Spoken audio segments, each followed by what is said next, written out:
मत्ती रचित सुसमाचार अध्याय 26।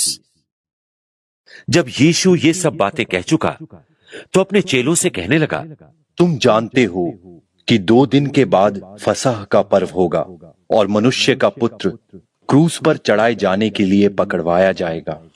तब महायाजक और प्रजा के पुरनिये काइफा नाम महायाजक के आंगन में इकट्ठे हुए और आपस में विचार करने लगे कि यीशु को छल से पकड़कर मार डालें। परंतु वे कहते थे कि पर्व के समय नहीं, कहीं ऐसा ना हो कि लोगों में बलवा मच जाए। जब यीशु बैतनियाह में शमौन कोढ़ी के घर में था तो एक स्त्री संगमरमर के पात्र में बहुमोल इत्र लेकर उसके पास आई और जब वो भोजन करने बैठा था तो उसके सिर पर उंडेल दिया। ये देखकर उसके चेले रिसियाए और कहने लगे, इसका क्यों सत्यानाश किया गया? ये तो अच्छे दाम पर बिककर कंगालों को बांटा जा सकता था। ये जानकर यीशु ने उनसे कहा, स्त्री को क्यों सताते हो? उसने मेरे साथ भलाई की है। कंगाल तुम्हारे साथ सदा रहते हैं, परंतु मैं तुम्हारे साथ सदैव न रहूंगा। उसने मेरी देह पर जो ये इत्र उंडेला है वो मेरे गाड़े जाने के लिए किया है। मैं तुमसे सच कहता हूँ, सारे जगत में जहां कहीं ये सुसमाचार प्रचार किया जाएगा वहां उसके इस काम का वर्णन भी उसके स्मरण में किया जाएगा।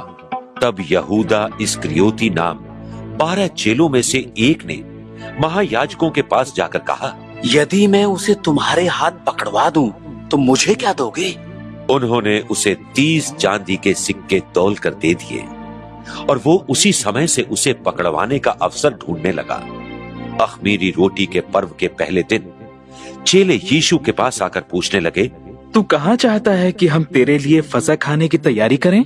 उसने कहा, नगर में फुलाने के पास जाकर उससे कहो, गुरु कहता है, मेरा समय निकट है।